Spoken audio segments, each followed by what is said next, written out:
Well, on this episode, we're going to do a three reviews. We got two past events from this month of March, one by Pro Wrestling ZERO1, with, of course, the 30th anniversary of Shinjiro Otani's anniversary since debut, and, of course, the 21st anniversary of the promotion since it launched.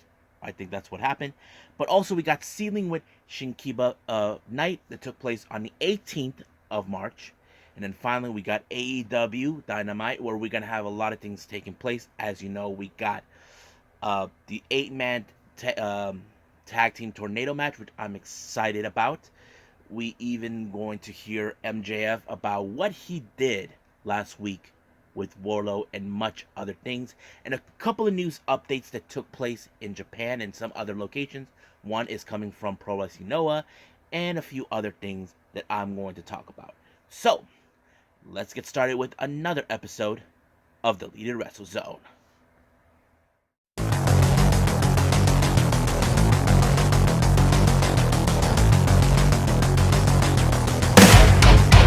Are you ready? Get up, get up! Get up, get up! Get up, get up! Get up, get up! Get up, get up! Get up, get up!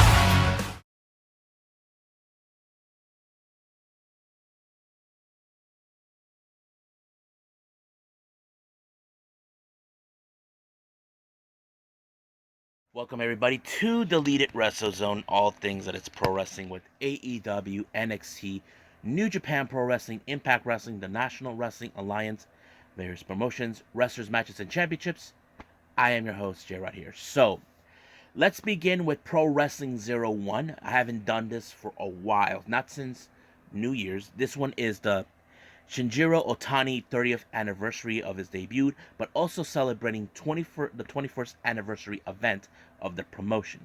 So I think it was a pretty good one. It was a very long one, like up to 3 hours and a half or so. But that doesn't matter. Opening match, we have singles competition. We got Satsuki Nagao taking on Takuya Nomura. Now I've seen this guy Nomura before in I'm trying to think of which promotion, maybe Big Japan. No, scratch that. That New Year's anniversary that took place with DDT and Big Japan Pro Wrestling. But yeah, it was a pretty good match. However, it was Nomura who put Nagao down by a pinfall, and 1, 2, 3, it was done right there. Next match, we got tag team action. We got Soup Tiger teaming with Yuko Miyamoto to take on the Kabuto brothers, Heed and Yatsu. Now, this match was relatively insane. Now, the Kabuto brothers are one of the most dominant, part of the most dominant factions ever, but it kind of went not in their way. They presume they won the match, but unfortunately, if you guys pay attention, this match ended in a time limit draw. Now, some of you probably don't like that, but in Japan, it's okay. That's how things work. Here in the US, it's different. We want to see a winner, so that kind of fits in. Now, next match, we got more tag team action. We got Takumi Ababa teaming with Sugutaki Sato to take on Genta Iriki and Shoki Kitamura. Now, this match was pretty good. I think it was very solid because I saw Sato doing an amazing submission move in order for him to win. I was like, wow, that's pretty good. So it was a really good match. Now, our next match, this is a battle between members within their own factions. Let's call it the Voodoo Murders Showdown. First team from Voodoo Murders, we got Yoshikatsu Yokoyama teaming up with Chris Vice taking on the other members, Shogun Okamoto and Taru. Now, Taru, I've seen this guy before. He was part of the Toraman originals, but he was due to some disputes, he left, and they came back for an anniversary show, but he never got the pleasure to face against Ultimo Dragon. But it was a pretty good match. There was a lot of weaponry that were brought, like what's his name? there was like a lot of toys they brought in, weapons that could make people bleed. But however, it was um, Okamoto who made the pinfall onto Yokoyama in order to win. I was like, wow, that's insane. Next match, we got singles competition. We got from Pro Wrestling Noah, Yoshiki Inamura taking on Masato Tanaka, who has been in the wrestling game for a long time. He's been with New Japan. He's been with Pro Wrestling Noah everywhere that he is available in. This match was so insane. However, it's Tanaka who had the much better advantage. He picked up a very good victory when he pinned Inamura. Pronounce it right? Inamura for the win. I was like, wow, that's pretty good. So Inamura cannot believe that he lost to a veteran, but that's how it is. Now our next match is championship action. We got the NWA International Tag Team titles between challengers Junya Matsunaga and Takafumi, who I've seen Takafumi before, versus the champions Gajo and Tomohiko Hashimoto. They are the current champions. I have to say it was a pretty good, amazing match. But the way this match ended was Tommy Fuku put Gajo in a submission. Now, Gajo did not tap out. I think it was I think he was trying to prove how tough he is. He did not want to lose this match. But however, the ref made the right decision. He called the match, realized it's done, it's over. So that gave the challengers um, Matsunaga and Takafumi become the brand new NWA International Tag Team Champions. Now, our next match, which is our main event, is the 0-1 World Heavyweight Championship between Takuya Sagurara, taking on, of course, someone from Pro Wrestling Noah, Takashi Sugiura. This match was like a battle of the brutes, basically. It was like, Sugiura, he is one tough SOB that you ever get to meet. And that's what I like about him. He's not the kind of guy who backs down for a fight. But however, he put um, Sugiura in a submission, like a sort of like a similar like a chokehold. But however, he had no other choice but to tap out. He retained his championship, and it's already over from there. Now, what did I thought about the show? Let's see. It was pretty good. I like it. There was a whole lot that I did not expect, but it was a lot of fun. And we'll see if there's any more events from them. So I believe right now that's pretty much it with Pro Wrestling ZERO1. I believe it's time to do the other one, the Joshi show, SEAdLINNG with Shin-Kiba Knight.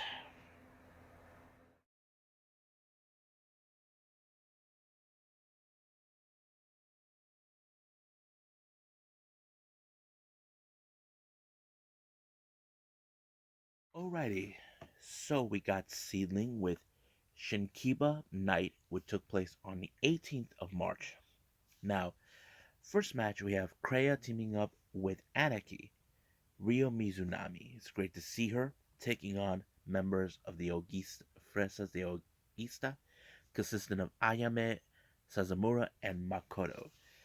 Now, these girls have faced off each other before in the past, but however, in this particular match, you can tell there's the Kreia and Mizunami did have the momentum, but it was overturned by Makoto when she pinned Crimea, the 1, 2, 3. It was over right from there from day one. So now our next match is the high speed three-way match, which is my favorite to watch because they have the referee. What's her name? Natsuki Tayo, who is the high speed referee. So we have Coyote Yonoyama, Asaka, and of course Yoshiko. Now, when it comes to this type of match, Tayo gets normally involved. Either try to act like she's a wrestler, or however she goes. But in my point of view, I thought in this match, Coyote Yonoyama was going to get the better edge. But no, it was Asuka who put the better edge when she pinned Yoshiko.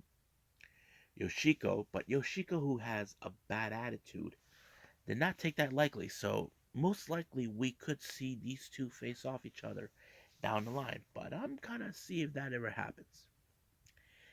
Now, our next match, we have six women tag team match trios action. We have As- Asahi, Izuki Aoki, and the Destroyer Hiroyo Matsumoto taking on Tsukasa Fujimoto, Anako Nakamori, and Irase Nakajima. Now, at the start of the match, Aoki comes up to Fujimoto telling her congratulations on your marriage.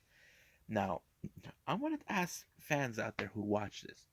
Do you know anything about a tradition when female wrestlers get married, they get like put up in the corner, they just clothesline them or whatever. But yeah, Fujimoto had that, but it was really fun. But however, in this particular match, it was Nakajima who picked up the victory on her team when she pinned Asahi. So it was a pretty good match. But however, it appears that there are some animosity at the end of the match. But it will be dealt with. Now, this next match, the main event, is the Battle of the Ricos. We have Rico Kawahara versus Rico Kaiju. Now, these two, I don't know what their deal is. Last time, Rico Kaiju called her out. Kawahara, I don't know why, but it was a good match. I have to say it was pretty good. But however, things did not go according to plan for either Ricos because it ended in a time limit draw. And I think everybody were expecting winnership, but in Japan it doesn't matter. But it was interesting. So we could most likely see like another rubber match on this one, but I don't know for sure. But we'll see when that happens. So I think that's pretty much it. What we got with SEAdLINNG. Let's move on with AEW Dynamite.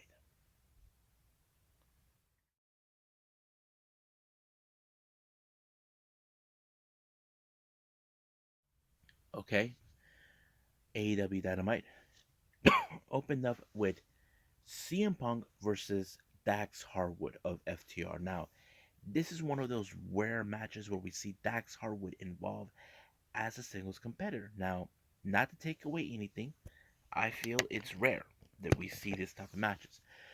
But however, Dax Harwood had to deal with the obnoxious behavior of the Gun Club, or as people call them, the Ass Boys. And basically, they were getting on their nerves. Even Cash Wheeler showed up, but it did not end well for him to continue until Dax Harwood was put to sleep. I thought it was interesting, but I don't know what is, of course, the deal with the Gun Club when it comes to FTR. Now, Jericho Association Society were expected to be in the main event, and they showed a picture of John Silver with Jericho when he was young. So it's kind of like you're meeting your hero for the first time, you don't know what to expect. Now, our next match, we have the eight-man tag team tornado. We got Sting, Darby Allin, and the Hardy Boys taking on Private Party, the Butcher, and the Blade. Man, that match was insane. It was like nuts. But at the moments I did enjoy is, of course, when Jeff Hardy took out both Butcher and the Blade while Matt Hardy was being manhandled by his former proteges, the Private Party. But luckily, Singh showed up to help the day, and everybody celebrated. And I think it was a pretty good match, but it was alright. Now, our next match, we have Bryan Danielson and John Moxley taking on the Varsity Blondes. Now, I have to say the Blondes did pretty good taking on Danielson, Danielson and Moxley. So I think it showed okay these guys can hang with them, but it's still not enough. But we'll see in the future. But however, Julia Hart still doesn't know what she's doing, but it just goes in that direction.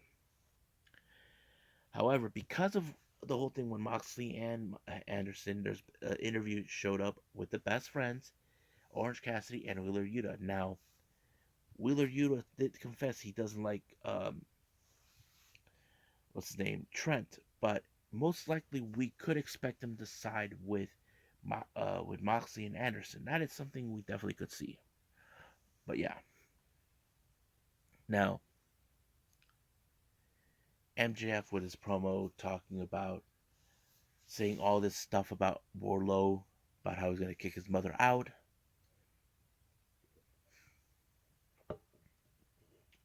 He has no intentions in releasing um, Moxley from his contract. But however, Moxley tried to get his hands on him, but he was stopped by security. But however, his feud with CM Punk is far from over. He knows that he'll deal with him some way, but at the moment, as you know, there looks like there could be some developments taking on with the Pinnacle. I'm not 100% sure, but we definitely could wait and see what happens.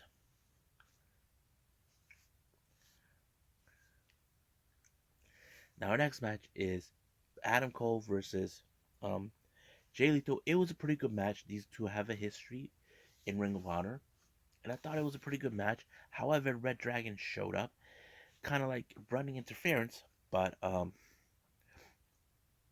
it could have gone either way how it's going to be. But Cole got away with it with a low blow to Jay Lethal, and then the boom, and it's over. But he gave out a promo calling Hangman Adam Page, who still feels that it was that he should have still become an AEW World Champion. Not to mention, it became apparent that Hangman had a 3-on-1 situation. Luckily for him, the AEW Tag Team Champions gave the helping hand, but Cole took the AEW World Title with him. Now, we haven't seen Sammy or Tay since losing the TNT title. It appears they will get their payback. Everything will be fine for them, but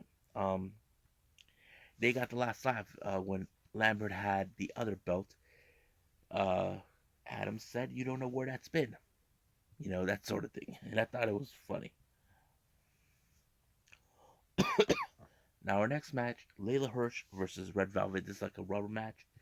You know Layla Hirsch wants to win this one, but the moment it happened, it's when she grabbed the pieces of the turnbuckle. She got away with one piece that she hid away from the ref, allowing her to win. But Chris Statlander, who was barred from ringside during the match, had enough, tried to intervene, and it kind of went in that direction. So, what's next? Oh yeah, Jade Cargill. As you know, we're reaching number 30. It's still unclear who's going to challenge her. It's going to be so she decided to set up a victory celebration type, but I don't know. It's kind of weird. I just don't know what to think of it. But however, next interview is Thunder Rosa as the new AEW Women's Champion. Vicky Guerrero saying that she's insulting Texas, that she's not a full-blown Texas. She is a citizen of Texas. But it was nothing but an ambush by Vicky Guerrero and Nyla Rose. So we could see those two face off once again. Now, our main event is the Dark Order, Alex Reynolds and John Silver versus Daniel Garcia and Chris Jericho. I thought the match was pretty good. It was very interesting. However, it was still not enough. Keep in mind that Jericho had more people outside watching his back, and that kind of fits in. So, don't know exactly what took place in that. There was a moment where 5 and 10 were right there, and of course, Jericho tried to set them up, and it worked. They got thrown out, basically, but it did allowed. But there was near the end of the moment, Floyd got involved until Daniel Garcia put him in the Scorpion Deathlock, and it was over right there. So I have to say it was a pretty good show. Not to mention, I enjoyed it. I believe right now it's time for me to end it right here, but move on with news updates.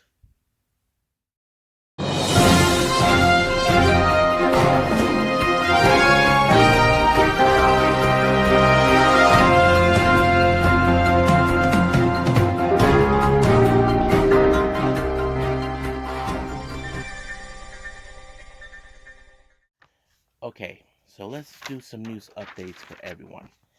The first one is coming from Fightful Select about Ring of Honor. There hasn't been any contact with multiple talent who were part of ROH before. New management hasn't called them. I mean, there are some good talent they could use. However, no indications on that yet. But we will be following on that. Joshi Promotion World Woman Pro Wrestling Diana has announced 12-year-old Milan will be making her debut on the 29th at Korakuen Hall. Now, you probably say, really? They're allowing 12-year-olds wrestle? Yes, they are. So, I'm not sure I'll be able to see it, but we'll see what happens then. Now, news coming from Pro Wrestling Noah. As you know, much like New Japan Pro Wrestling, not a lot of the foreign wrestlers made their appearance in New Japan. But however, we haven't seen any in Pro Wrestling Noah since then, not since Super Crazy joined. Um, Basically, we have Dragon Banes, Wolf, American Wolf, Ninja Mac, Rene Dupree, and Hijo de Dr. Wagner. I have to say, it's insane. But yeah, but however, I do predict that maybe Renee and Hijo de Wagner might rejoin Sugiura Gun. We'll see about that.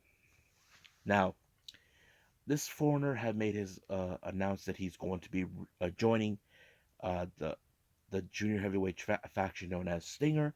It's going to be interesting to see how this is going to play out. So I don't know. I think I'll enjoy it. However, speaking, we have Perros de Mar de Japón who recently kicked out Yohei, but announced that they were going to have a new member. It was still unclear who. My thought was going to be Hajime Ohara, but in fact, it turned out to be false. So we had, I forgot her name. Well, yeah, we have Tejano Jr., who will be making his debut soon, who is an original Perro de Mar with Hijo de Paraguayo. I'm surprised. Yohei got kicked out, and now we're bringing in OG. I thought it was pretty good. Now, speaking of Pro Wrestling Noah, Z-Brats have invaded Pro Wrestling Noah, attacking the Noah Junior Army. It's still unclear why, but if I have to guess, maybe they want to know what the fuck is going on with Pro Wrestling Noah. That's what I think is going on, but we'll see what happens then. Now, Nomads, I mentioned before, a girl group organization that are helping independent wrestlers who are freelancers to move to the next location where they're going to be at, announced that several girls have made their way to be part of the show. We have Hanazona, Momoka, and then of course the members of Colors Girls Pro Wrestling. We have Hikari Shimizu, Yuko Sakurai, and Rina Amikura. Now, these are good wrestler girls who are going to be involved. We'll see what happens down the line. I can't wait to see the first show. They haven't done it yet, but keep in mind. Now, recently, the whole history with the Bullet Club and GOD continues on. Hikuleo challenged Jay White for the leadership, which is a bold move. But will this be enough for him to get Tama and Tangaloa back? I don't know. We'll see. Now, Game Changer Wrestling announced the return of Rina Yamashita for 3 shows, one on the 28th of May, and then of course we have the 4th and 5th of July. So there's going to be some interesting things going on. I just, but anyway, speaking of announcing wrestlers making their way, we have John Moxley making his way back to Defy, be part of the Wild Ones promotion show on the 30th of December, which is going to be very tight. I can't wait to see all these shows. Hopefully, I get to see them. But right now, let's call it a day. Well, I hope everybody enjoys this episode. Coming up, we have MLW, NXT UK, and Impact Wrestling, which I'm excited to do. But for now, I'll see you guys in the next DWZ time. Same DWZ channel. I must bid all of you adieu. So goodbye. And have a nice day. Bang.